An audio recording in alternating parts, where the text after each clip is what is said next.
part of me is wondering if my expectations on dates are too high, or if I just know a lot about the city and what I like, and so I expect other people to be aware as well. Because like, what happens when you realize you can give yourself all of the experiences that you want, or at least more than it seems like other people can give you? Like, okay, so I'm a downtown person. I live downtown. I like to try new places, new restaurants. I like to explore, and I like to not go to like the same like chain restaurants like frickin' Earl's or Joey's or Hunter's Landing or Fox and I mean, like, I'll go, but it's not exciting to me because A, I've been there a million times.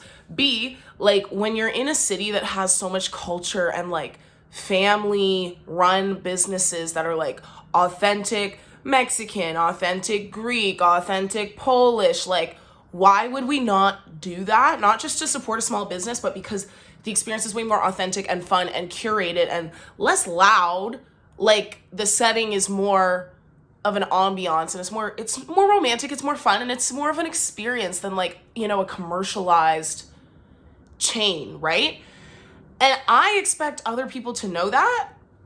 When I've been on dates with girls, they know that. Do you know what I'm saying? Because I feel like they're paying attention to the details, but I feel like a lot of times when I'm on dates with guys, like, a lot of times they're like, well, this is your area, like, what do you want to do? And I'm like, so here's what I realized, because I made a video about this on TikTok, and I was like, my issue is that I want other people to pick, like, to be like a gentleman or whatever, but then when they're picking wrong, then I'm just disappointed. And to some extent, I don't think that's fair of me.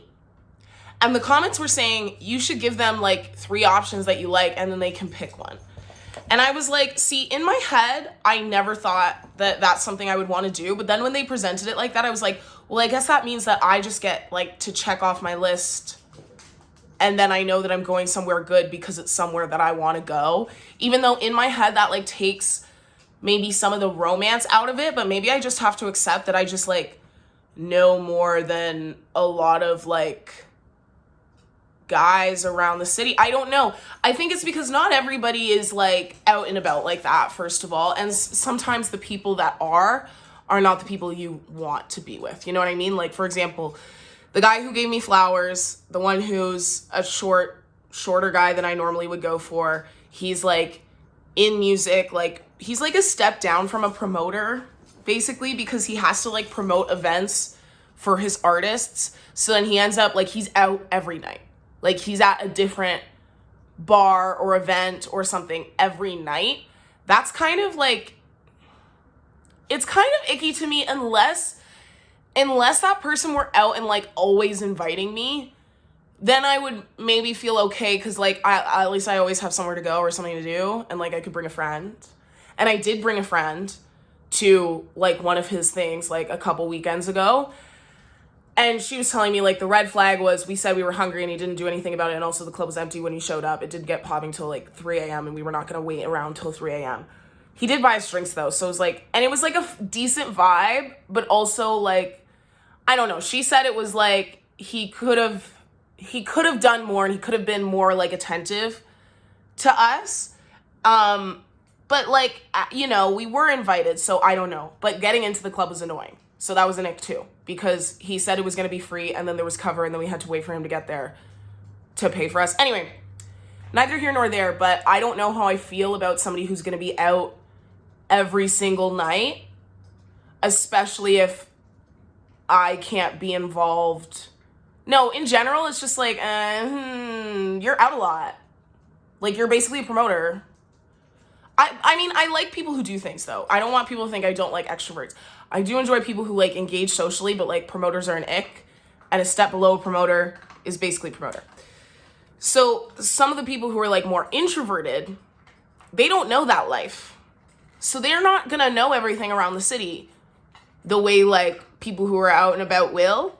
So it's like a double-edged, it's like one of those almost beige flags, because it's a double-edged sword, in my opinion, because I like people who are, you know, sometimes I like more of an introverted personality to some degree, because the flip side of like an extroverted, specifically male, is like he's sometimes a little bit of an attention whore. Like, not always, obviously, but I feel like it can go to this end of the spectrum where they're like Mr. Popular and they're like, everybody needs me to be everywhere. I'm sorry. It's just like so important for me to be everywhere at all times because I'm just like literally so popular and I have every birthday to go to every single day of the week. And I just like, I'm sorry. Like, I have so many people that I need to please. And I've been in relationships with people like that before because I generally am attracted to an extroverted guy who's like talkative and like life of the party. Like, to some degree, I like that.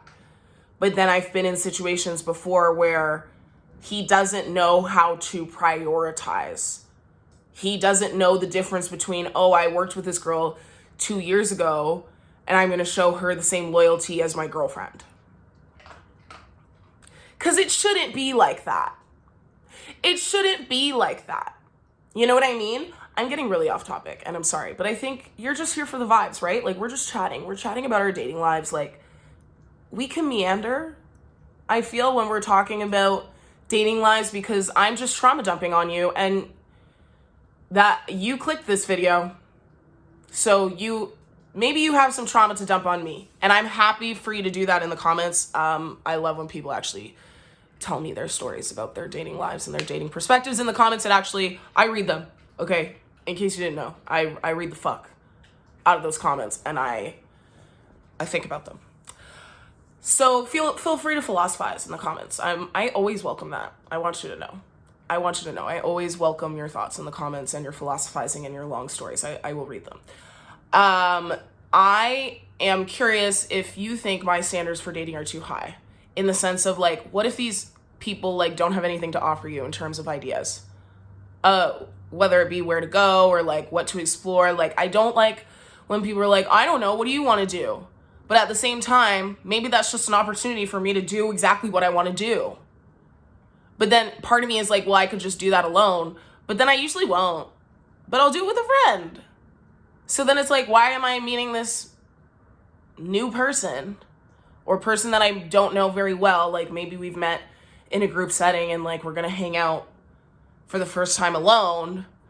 Like, I need a bit of an incentive to do that. But maybe I should just make a list of places that I want to go. And then when people say, oh, I don't know, what do you want to do? Where do you want to go? I'll just be like, here, ding.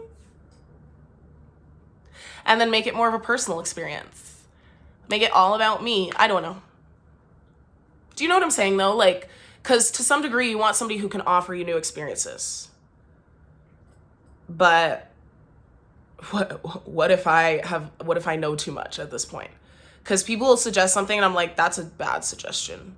And I'm like, no, I want something more here. No, like I'm quite picky and I'm a bit of but I'm not a snob and I'm not a brat. I just like know, because it's not like the places I want to go are going to be more expensive than the place that they suggested. It's just like objectively better and more interesting and less commercialized and like dull.